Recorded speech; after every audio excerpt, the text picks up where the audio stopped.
Carmina, un gusto en saludarla, buenas noches. Igualmente, Mariano, buenas noches, ¿cómo está? Bien, ¿y usted? Bien, todo muy bien, muchas gracias. Se nota que se acercan las fiestas y el retorno de su hijo. Sí, la verdad que ya, tiempo en familia. Bueno, me alegro bastante por usted.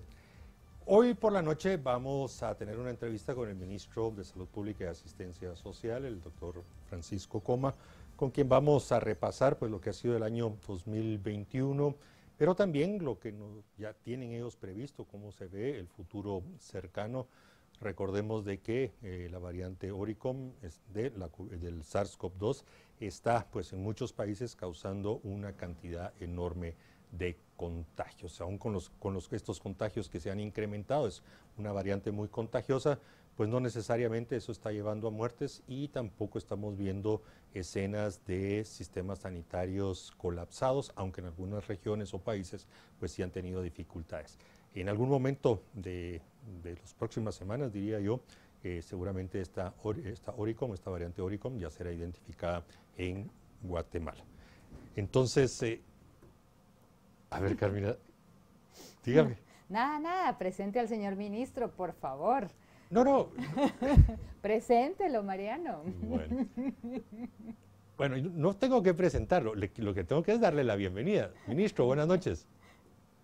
Muy buenas noches, Mariano, Carmina. Muchas gracias por el espacio y recibirme en su casa.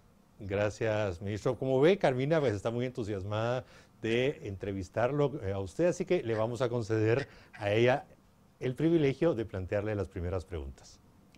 Pues, señor ministro, realmente lo que la ciudadanía quiere saber, ¿cómo estamos? ¿Cómo está la ocupación hospitalaria?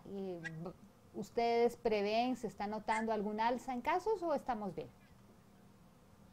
Gracias, Carmina. Bueno, de momento todo muy bien. Revisando los datos de la positividad del día de hoy, que se ha convertido como en el reloj que yo veo todos los días, pues estamos alrededor de un 4.4% de positividad. Los hospitales con una ocupación de un 6% de pacientes hospitalizados. El día de hoy, revisando el cuadro de ingresos, hasta las 4 de la tarde teníamos solamente 3 pacientes que habían ingresado nuevos. Número de fallecidos en el Sistema Nacional de Salud, no teníamos ningún paciente fallecido. Los datos en general son halagadores, pero Mariano lo decía muy bien, tenemos que prepararnos. La variante Omicron está presente, es una variante que tiene particularidades especiales en su capacidad de transmisión, pero que todo lo que se está viendo en otras partes del mundo es que no necesariamente tiene un mayor nivel de letalidad. Lo que sí es cierto, revisando algunos datos de otros países, sí tiene un impacto importante en los pacientes no vacunados. Gracias, ministro. Pues bueno, sí, efectivamente, ese es uno de los temas que pues hay que preverlos y básicamente muchos se preguntan qué tal estamos preparados como país si efectivamente esta variante se instala como la que va a estar mayoritariamente presente, porque si bien es cierto, pega muy duro para las personas no vacunadas, para las vacunadas o con esquema completo, incluso ya con la de refuerzo, pues los síntomas son relativamente leves, así se lee de la literatura especializada, pero eso también pudiera llevar a que las personas busquen nuevamente a los servicios de prestación de salud. ¿Cómo estamos ahí preparados si acaso esas olas, esa nueva variante, como lo decía, ingresa y se instala acá en el país? Gracias, Mariano. Sí, tenemos una mejor capacidad en este momento para hacerle frente, digamos, al crecimiento o aparecimiento de un repunte derivado ya fuera de la variante Delta o en el caso de Omicron, por 2 razones. Específicamente hemos tenido un periodo de tiempo en donde el recurso humano que ha estado dedicado a atender la pandemia ha tenido un proceso de descanso, de tranquilidad, y Los mismos hospitales han tenido la oportunidad, bajo la estructura y el marco de la ley de emergencia aprobada en noviembre del 2021, para empezar sus procesos de abastecimiento, tanto de insumos, medicamentos, pruebas de laboratorio, en fin, deberíamos estar bastante mejor preparados. También se aprovechó para hacer ampliaciones, por ejemplo, el Parque de Industria, 100 camas más, el Hospital San Vicente también mejoró sus servicios, y algunos de los hospitales de la red nacional, ante la disminución en el número de casos, también pudieron tener la oportunidad de darle un descanso a aquellas personas que habían estado trabajando incansablemente en las unidades de atención de pacientes COVID. Esto puede ser que nos ayude a estar mejor preparados, y sobre todo algo que mencionó Mariano, que es fundamental, los porcentajes y el número de personas vacunadas van creciendo, y esto pues nos da la sensación de que si se presenta un repunte importante, tal como lo hemos visto en ocasiones anteriores, podríamos tener menos casos graves. Sucede que en este momento en los grandes municipios en donde se generaban las grandes cantidades de contacto es donde tenemos mayor alcance de vacunación, y por lo tanto esperaríamos que la variante no tenga un impacto tan fuerte y que tengamos un sistema de salud mucho mejor estructurado y preparado. Señor ministro, estos datos son importantes, puesto que hoy develaron los primeros datos preliminares de los estudios de la variante Omicron en Sudáfrica y el Reino Unido, y entre un 30 a un 70% de reducción de hospitalización. Sin embargo, sí es más contagiosa. Entonces ellos todavía están precavidos de que la cantidad de gente que necesita hospitalización pueda ser por numéricamente hablando, pero no porque la variante sea más peligrosa en sí. Eso sería alentador para Guatemala, sobre todo considerando que tenemos buenos números de vacunación, por lo menos en la meseta central y en las zonas donde hay más concentración de habitantes. ¿Eso es así? Es así, es un análisis totalmente correcto, y por eso lo mencionaba. Sabemos que las grandes cantidades de contagio en los repuntes anteriores o en las olas anteriores provenían de los centros en donde hay mayor concentración de población. Y de nuevo reiterar, el grado de avance en los porcentajes de vacunación nos hace pensar que probablemente pudiéramos tener muchas personas contagiadas, pero no necesariamente llegando a los hospitales. También es cierto que hemos estado trabajando en todo el sistema de atención primaria con el objeto de hacer barridos y tamizajes en mayor volumen. Nuestro objetivo es ir a la búsqueda de los casos y no esperar a que lleguen los pacientes sintiéndose mal. Entonces esta estrategia la estaremos implementando a muy corto plazo, de tal manera que podamos anticiparnos también a esa detección de casos y poder iniciar los tratamientos de manera temprana, que sabemos reducen significativamente la posibilidad de enfermar gravemente, aparte de estar vacunado. Ministro, dos preguntas muy concretas. Recuerdo que junto a la Organización Mundial de la Salud y la Organización Panamericana de la Salud, se sugirió que los países alcanzaran para finales del año 2021 un 40% de su población totalmente vacunada, entendiéndose con las dos dosis iniciales, todavía no incorporando la de refuerzo. Viendo los datos de Guatemala, pues bueno, creo que hay que ser muy realistas. A nivel nacional no lo vamos a alcanzar, aunque en algunos municipios, como usted y Carmina lo anticiparon, sí pudiéramos alcanzar o incluso superar ese dato. ¿Con qué dato piensan ustedes cerrar el 2021 a nivel nacional y tal vez con algunos datos específicos de municipios, sobre todo aquellos que aglomeran mucha población? Ese tema de la urbanización y de los contactos muy estrechos ya fue claramente identificado como parte de lugares, de bolsones de transmisión rápida. Y lo otro es que también revisando los datos, el número de pruebas se ha caído.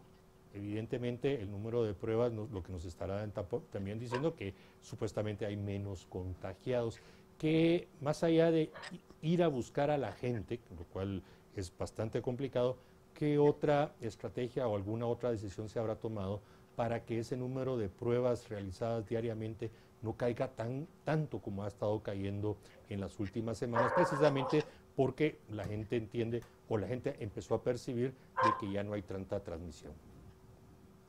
Bueno, respecto a la primera pregunta, Mariano, nuestra proyección es poder llegar al 40% de la población vacunada a final de año.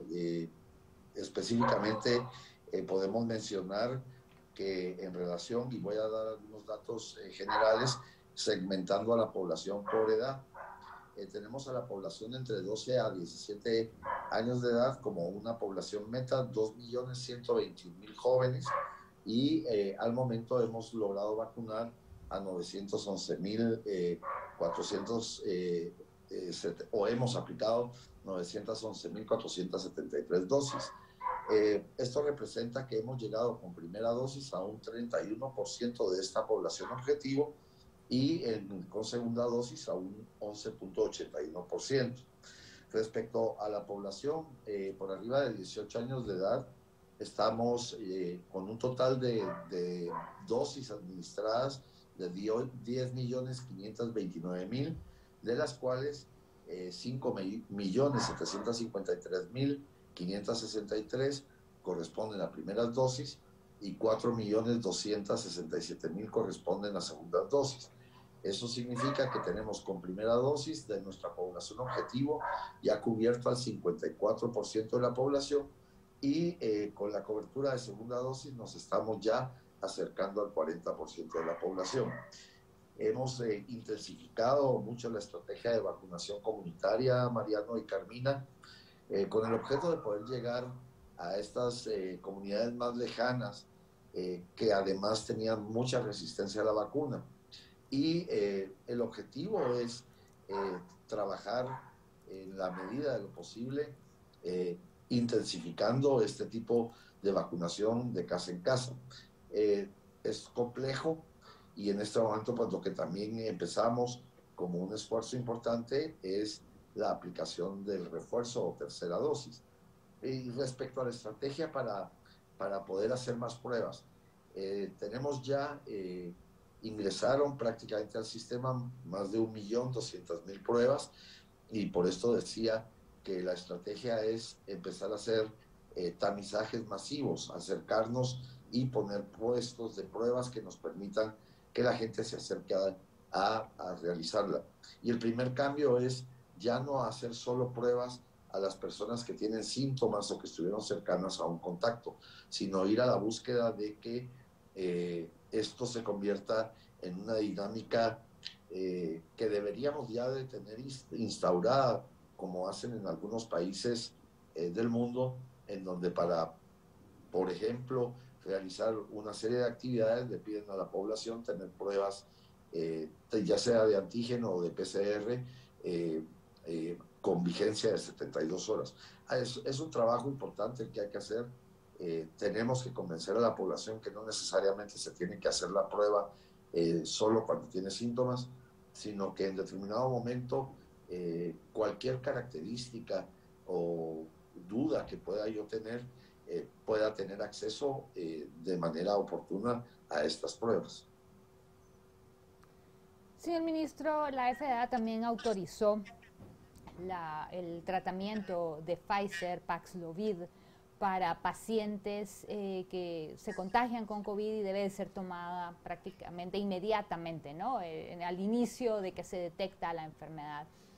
Se había hablado de que Pfizer daría la licencia para la fabricación de estos antivirales, supongo que son, no sé realmente cómo está catalogada, usted nos podrá decir.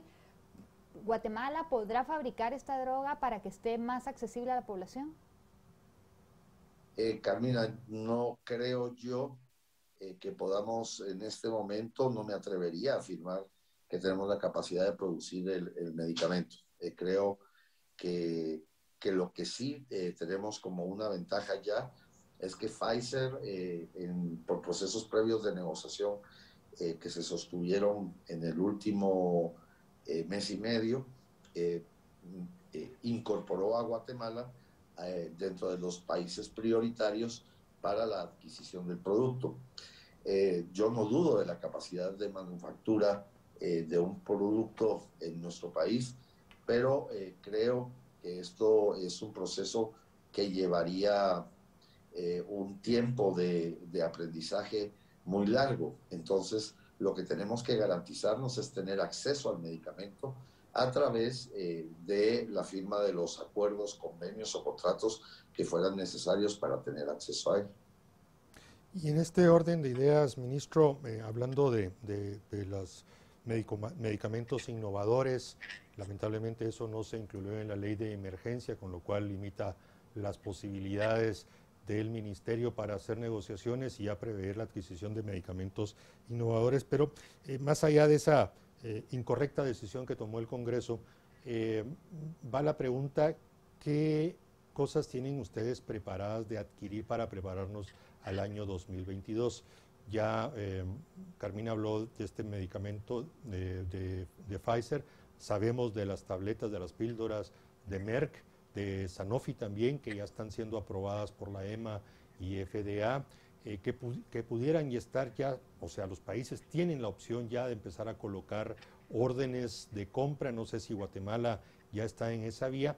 Y en esto de preparación, si nos puede hacer ya comentarios de cierre para las adquisiciones de vacunas. Sabemos que hace aproximadamente un mes empezaron el ministerio a detener un poco la entrega porque nuestros inventarios estaban bastante altos, no teníamos tanta rotación y teníamos el peligro de que algunas de los lotes pudieran vencerse. No digo que se hayan vencido, sino que se empezó a prever la posibilidad. Entonces se empezó a entender de que teníamos un flujo positivo de abastecimiento de vacunas, que se habían colocado algunas órdenes, y claramente la pregunta es, nos acercamos al fin de año, es muy probable que los fabricantes de Sputnik no cumplan con los cronogramas y los compromisos adquiridos. ¿Tomarán ustedes por fin la decisión de denunciar este contrato y no continuar con el mismo? Eso dentro de pues todo el contexto de adquisiciones que vayan a hacer ustedes. Correcto. Gracias, Mariano. Importante aclararle a los televidentes que efectivamente tenemos un gran abastecimiento de vacunas en este momento. Tenemos además disponibilidad de distintas marcas de vacunas, y por esto fue que aprovechamos y tenemos la oportunidad de iniciar las dosis de refuerzo, porque de acuerdo a los esquemas que se han manejado a nivel del mundo y a nivel de los análisis hechos por los distintos expertos, hoy por hoy sabemos que hay grupos de población a los que debemos de aplicarles esquemas que se deben completar con un refuerzo, por ejemplo, de Moderna o Pfizer. También sabemos que hay la posibilidad de hacer un refuerzo homólogo en el caso de AstraZeneca, y tenemos también en el caso de Sputnik la posibilidad de hacer refuerzo ya sea con Moderna, Pfizer o con AstraZeneca. Desde el punto de vista de la previsión de adquisiciones a futuro, Mariano, la realidad es que tal como vamos en este momento, y usted lo mencionó muy bien, nuestra principal preocupación y la que me quita más el sueño es el conseguir utilizar las vacunas sin que lleguen a sus periodos de vencimiento. Respecto al contrato y a la entrega del producto de Sputnik, hemos recibido ya notificación por parte del Fondo Ruso de Inversión y de Human Vaccine de que tienen listos los lotes para completar y cumplir con el contrato de esta vacuna. Esto nos ha obligado a considerar el que tendríamos que continuar con un contrato que estará vigente para el año 2022 y 2023. Y en este momento, pues lo que de alguna manera ha sido como mi tarea principal en las reuniones es el tratar de negociar que dentro de la estructura de este contrato, si continuara, tendríamos que incorporar una cláusula para reposición de vacunas que estuvieran a punto de vencerse. Por otro lado, si en caso no se cumpliera con el contrato, efectivamente tendríamos que proceder conforme a la ley, Mariano, para declarar este contrato lesivo. Así que de momento eso es en lo que se refiere a vacunas. No tenemos consideradas más adquisiciones. Recordemos que también ya existe un contrato firmado con AstraZeneca y que tiene un compromiso de entrega que va hasta el abril del próximo año, si no se llegara a exigir o a necesitar más vacunas, y entonces de momento negociar vacunas no. Si se diera la necesidad de adquirir los nuevos productos, tendríamos que hacer bajo una estructura de un producto tradicional y con el presupuesto del ministerio, o tendríamos que solicitar al Congreso también una modificación, tal como usted lo mencionaba, Mariano, para que se nos permitiera usar de ese monto disponible dentro del presupuesto para el consumo de vacunas o compra de vacunas, para que pudiéramos comprar otros medicamentos. Señor ministro, nuestros televidentes nos están preguntando porque hay un comunicado que tiene Prensa Libre en su portal ya. En prensa.gov, en el sitio prensa.gov.gt de comunicados de viajeros del Ministerio de Salud con fecha 23 de diciembre, donde dice que van a pedir nuevamente las pruebas. Hubo un momento que las pruebas negativas de COVID, hubo un momento que no las estuvieron pidiendo. No, siempre se pidieron. Lo que en este momento estamos solicitando es, a ver, teníamos o la opción de venir con solamente el carnet de vacunación o con una prueba PCR realizada con 72 horas de anticipación. En este momento la variante que hicimos fue, dado el comportamiento de la variante Omicron, y sobre todo porque sabemos que hemos tenido un impacto de viajeros que están llegando al país con prácticamente una enfermedad de COVID positiva, y que al no tener prueba, pero sí carnet de vacunación, ingresaban o abordaban el avión, ingresan al país y al no tener control sobre ellos, pues se convierte en un foco de transmisión. Entonces, en este momento y ante la situación que se está dando a nivel mundial y la gran cantidad de casos que estamos viendo en Estados Unidos, por ejemplo, estamos básicamente tomando una acción para que nos permita detectar de manera temprana estos casos. 3 preguntas concretas. ¿Usted puede confirmar si la variante Omicron ya está en Guatemala? Entendemos que hace un par de días remitieron a un laboratorio de referencia para ver la secuenciación. No sé si ya recibieron los resultados. Sería la primera. La segunda, hay alrededor de 1.100 millones de quetzales en el presupuesto 2022 para adquisición de vacunas. Entendería por la respuesta anterior que no necesariamente estarían pensando en utilizar esos 1.100 millones y que tendrían lamentablemente que regresar al Congreso para utilizar parte o la totalidad de esos 1.100 millones de quetzales para medicamentos y tratamientos innovadores.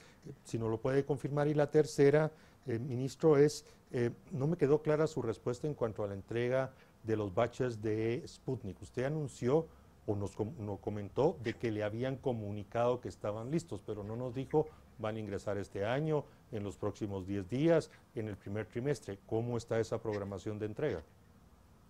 Mariano, bien, gracias. Tal vez voy a ir al revés porque no anoté la primera, pero empiezo por los batches de Sputnik.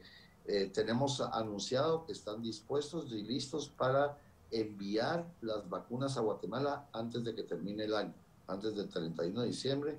Ellos estarían cumpliendo con el compromiso de entrega de los 3.100.000 dosis que están pendientes de ser entregadas de acuerdo al contrato inicial. Y por lo tanto, lo que nos queda es únicamente fijar la fecha de llegada a Guatemala. Respecto al dinero del Congreso, efectivamente, y creo que en algún momento lo habíamos hablado, habíamos solicitado que se incorporara la posibilidad dentro de esos 1.100 millones para adquirir medicamentos relacionados con la atención y el tratamiento del COVID.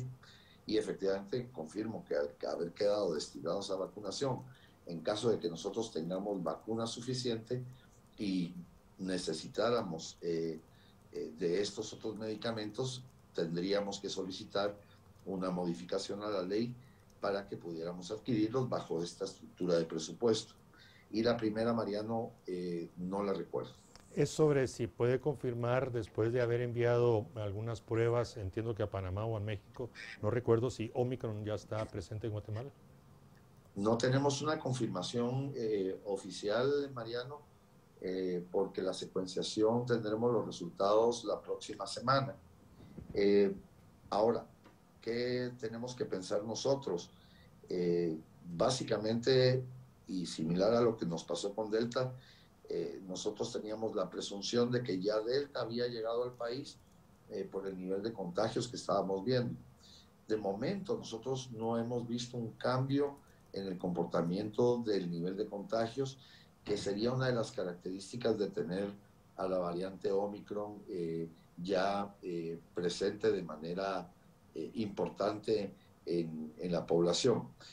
Pero, indudablemente, y es el sentir de colegas y el mío personal, con los viajeros y gente que está regresando de países donde Omicron está siendo la variante predominante, seguramente hemos tenido ya casos dentro de Guatemala. Solo esperamos la semana que viene la confirmación de las secuenciaciones enviadas. Señor ministro, partiendo de esto y que Omicron pues es más contagioso, ¿usted cree que eso sería un incentivo para los que no se han vacunado aún para poderse vacunar? De hecho, específicamente creo, tal vez el mensaje que para mí debería ser el que yo pudiera dejar como sembrado en la mente de los televidentes, y es el hecho de que debería ser un incentivo, no solo Omicron. La variante Delta es muy complicada, sabemos que en las personas vacunadas tiene mayores niveles de mortalidad, pero efectivamente creo que el refuerzo es fundamental, y sobre todo recordarle a las personas que no han completado su esquema de segunda dosis, que el tener las dos dosis disminuye significativamente la posibilidad de morir por la enfermedad del SARS-CoV-2. Y pues sí, querer tener disponible la vacuna, tener centros de vacunación abiertos. Incluso los días 24 y 25 tendremos centros de vacunación disponibles, pues es pedirle a la población que sí, que se vacunen, que se refuercen si ya tienen los 6 meses de haber cubierto su segunda dosis, porque definitivamente ante una variante tan contagiosa, mientras mayor nivel de inmunidad tengamos, mucho mejor nos va a ir si en caso llegáramos a contagiarnos. Ministro, hemos repasado ampliamente todo el tema vinculado a la pandemia, a vacunación, pruebas, etcétera, pero hay algo que se mantiene como de preocupación, diríamos, y es, y lo voy a decir como muchos de los analistas lo califican, una evidente incapacidad administrativa financiera del sector salud guatemalteco para que incluso con reglas extraordinarias y excepcionales no logran la ejecución de esos recursos extraordinarios o de atender, por ejemplo, todo el contenido de la ley de emergencia aprobada, como usted lo dijo, en noviembre pasado.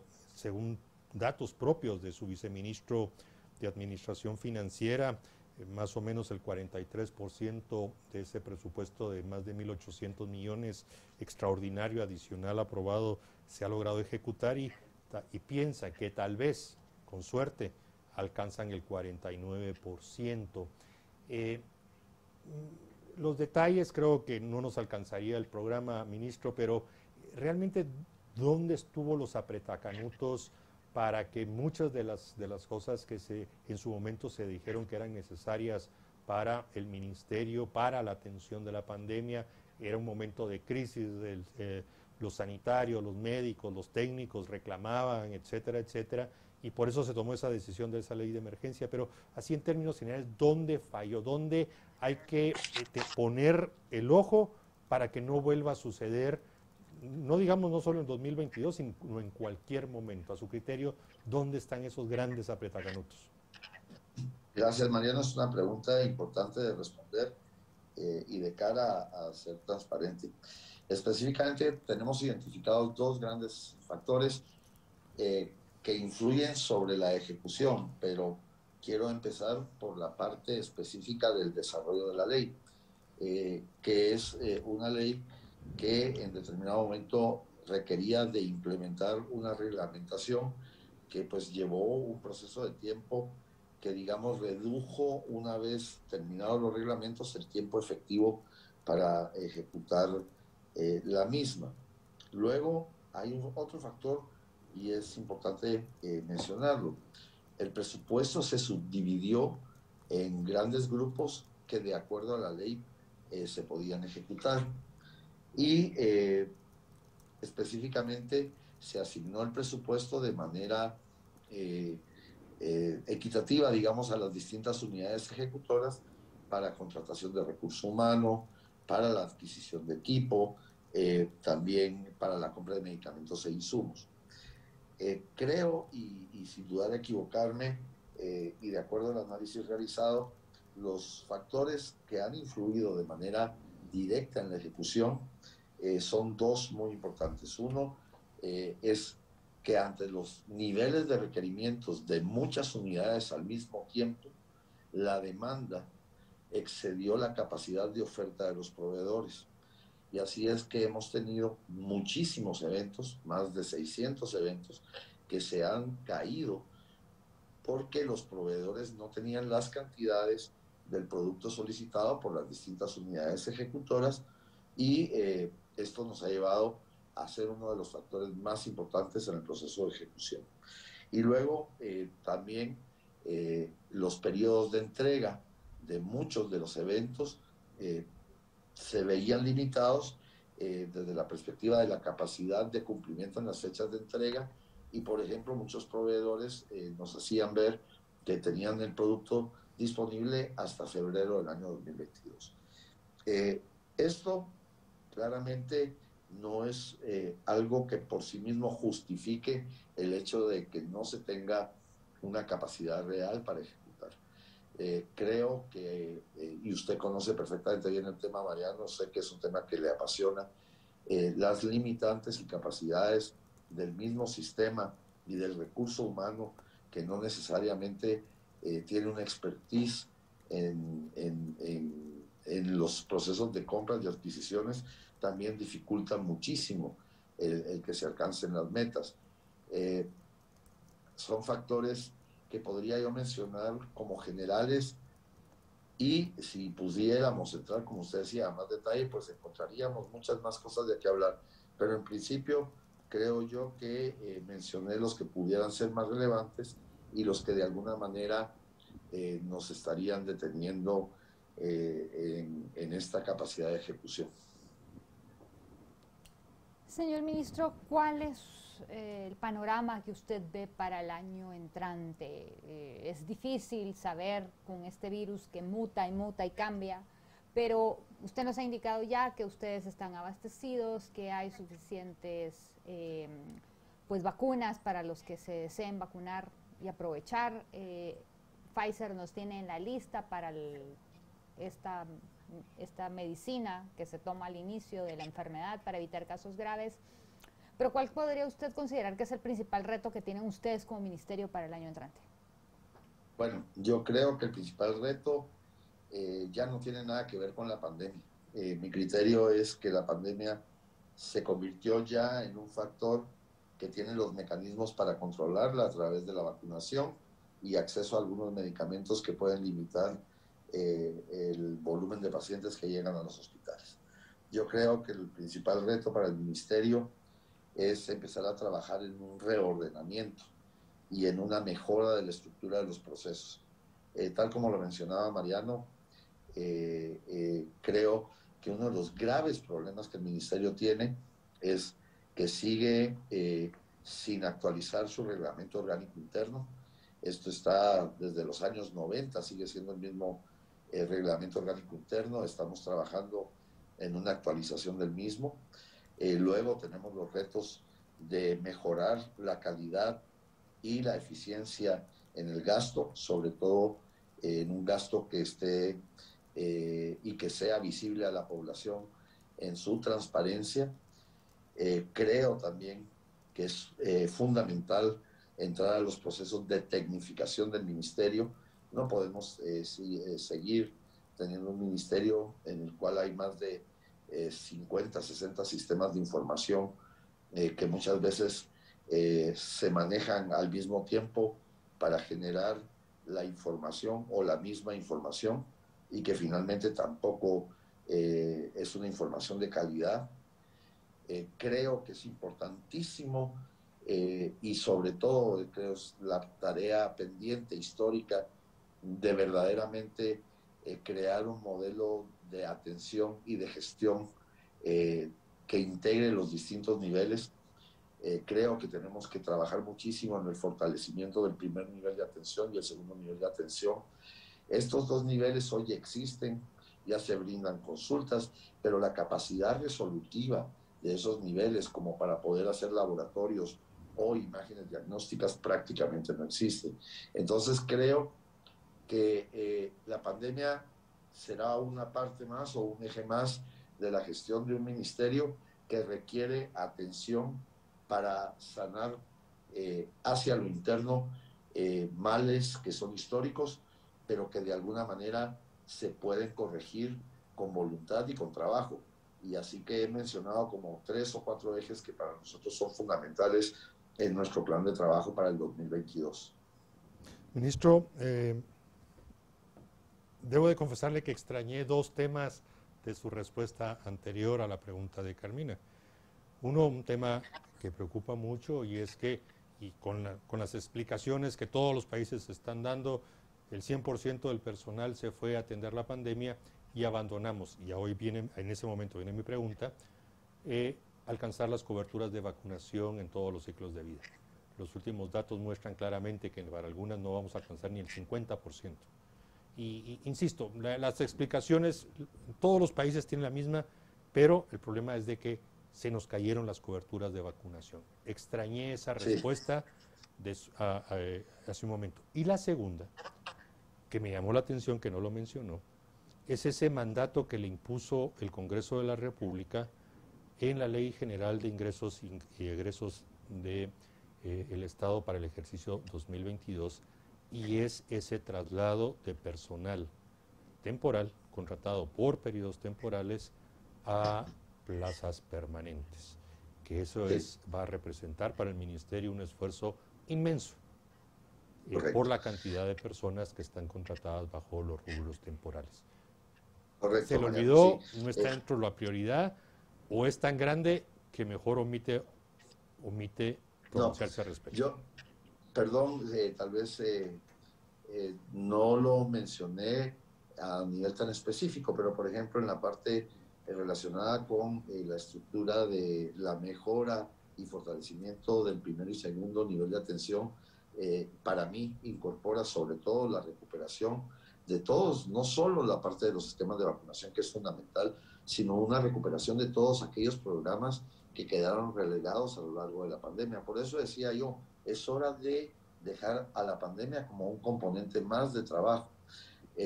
Pero sí, es una prioridad recuperar la vacunación, es una prioridad descentralizar y mejorar la atención para los pacientes VIH positivos, es una prioridad para nuestro país el poder erradicar la malaria para el año 2022. Y desde el punto de vista del mandato de ley, quiero comentarles, Mariano, que es un proceso que nosotros ya habíamos iniciado.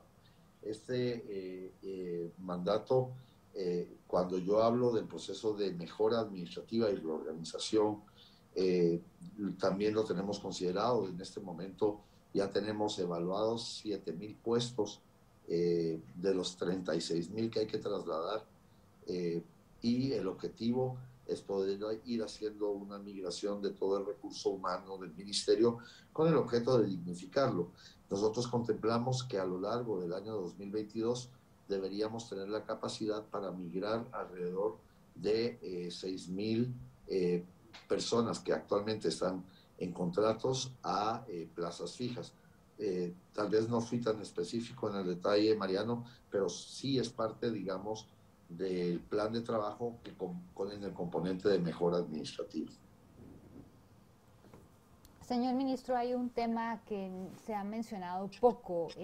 ¿Nos puede aclarar sobre la construcción de un centro de hemodiálisis en Izabal?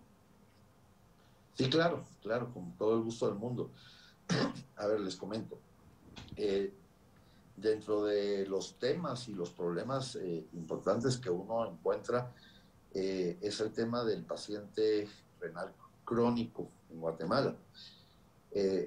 La concentración de servicios en ciudades o en la ciudad capital o en puntos específicos ha hecho que los pacientes renales crónicos de distintas partes del país tengan que viajar permanentemente a hacerse tratamientos 2-3 veces por semana, y parte de un objetivo de trabajo que nos planteamos a finales del año pasado fue el poder descentralizar los servicios de hemodiálisis en el país.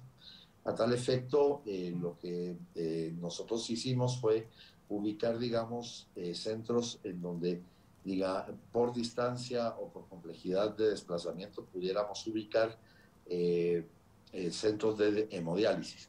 Específicamente voy a mencionar 3, que son los que en este momento tengo en la cabeza, que es el Hospital Amistad Japón de Puerto Barrios, el Hospital de Malacatán, el Hospital de Jalapa, otro proyecto en Santa Rosa, donde hay una gran cantidad de enfermos renales, y a través de una mesa técnica se trabajó en el análisis para poder tener la descentralización de estas unidades. Específicamente en el caso de Izabal, quiero resaltar lo siguiente. Se empezó a trabajar desde el año pasado en este proyecto, se hizo un análisis de las condiciones del hospital para que pudiéramos ubicar la unidad de hemodiálisis en el mismo, y se encontró que había un problema, y esto lo menciono como referencia, que este hospital no contaba con un servicio de agua adecuado, por lo que había necesidad de construir un pozo. Este pozo está todavía en proceso de perforación y esperamos que está finalizado en el mes de enero. Luego, para la construcción de la unidad, tuvimos la participación de actores locales, entre ellas la participación muy valiosa del padre Anton Grech, quien a través de su liderazgo consiguió donación de materiales para la construcción de la unidad, donados por una empresa importante en Puerto Barrios. Sucede que para esto nosotros elaboramos un convenio, el cual se traslada al hospital con delegación de firma al director, a efecto de que se pueda suscribir este convenio, y en este convenio participa una fundación, la Fundación Amor, que ofrece el apoyo para la instalación de máquinas y el hecho de poder ayudar a montar la unidad. Hasta ahí va todo perfecto.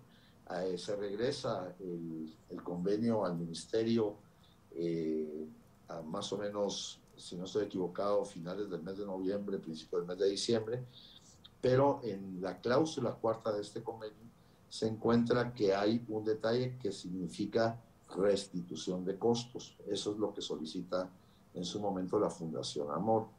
Y ahí específicamente es donde surge el problema.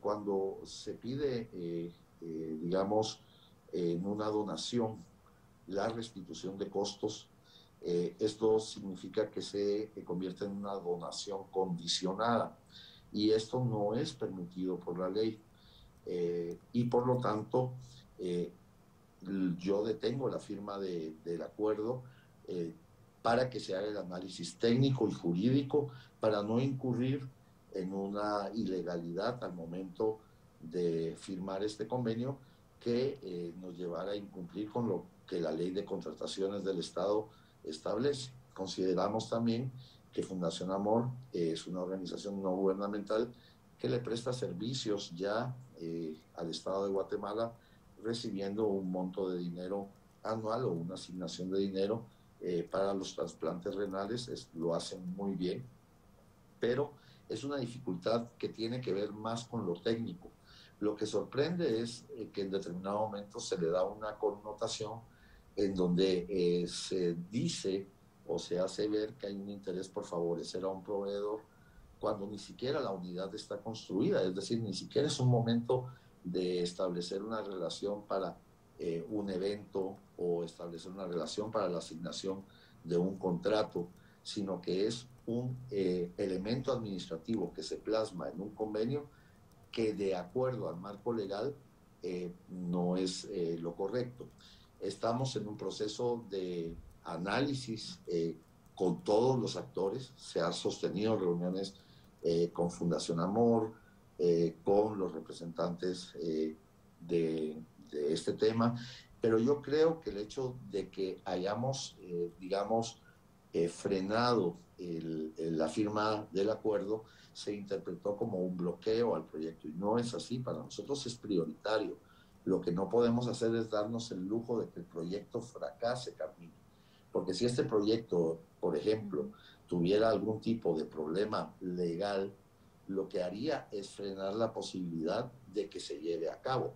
Históricamente, y yo quiero mencionarlo, y Mariano no me dejará mentir, yo me encontré en el ministerio una cantidad de proyectos parados por errores administrativos como este, o por temas de denuncias, por incumplimiento a las leyes, que lo que hacían era tener enterrados millones de quetzales sin que ese dinero finalmente se reflejara en servicios a la población. Y yo jamás quisiera que esto pasara con un proyecto que de verdad para nosotros es emblemático. Para nosotros el poder llevar los servicios de hemodiálisis a la población, a sus lugares más cercanos, es fundamental. Lo que pasa es que yo no puedo condicionar la construcción de una unidad a una restitución de costos. Así que este es el tema. Yo espero que le podamos dar una solución muy pronto. Tenemos toda la voluntad de arreglarlo. También quiero aclarar, porque en algún momento en redes sociales se circuló que se había contratado ya personal para esta unidad y lo que les mencionaba de que ya habían otros proveedores que iban a prestar el servicio. Aclaro que no, solicité un informe en donde se me indica que no hay personal contratado para esta unidad y mucho menos que se haya contratado a ningún proveedor, dado que, como les vuelvo a repetir, la unidad ni siquiera existe. Bien, ministro, agradecemos muchísimo esta amplia explicación que dio en el tema de la futura instalación de la unidad de hemodiálisis en Izabal, aunque evidentemente este tema de restitución de costos, no solo ese contrato o ese convenio lo tiene, hay otros que les sugiero que lo revisen, que precisamente por eso están y usted no lo dijo, pero yo sí lo puedo decir, Nipro y Baxter tienen muy mal el mercado, ese mercado, ministro. Así que yo sí se lo digo, sí. Ese es un tema que ustedes tienen que resolver. Pero bueno, eso será sujeto o objeto de otra entrevista. Le agradezco bastante, le agradecemos bastante que nos haya acompañado. Muchísimas gracias. Es un honor, Mariano. Feliz Navidad y feliz año. Muy feliz Navidad para ustedes. Feliz Navidad. Muchísimas gracias. Hasta luego. Bien, Carmina, usted ya lo anticipó. Le deseo una Nochebuena en paz y una feliz Natividad. Muchísimas gracias igualmente, Mariano, y a nuestros televidentes también y al equipo de Canal Antigua. A todos les deseamos una feliz Natividad. Buenas noches.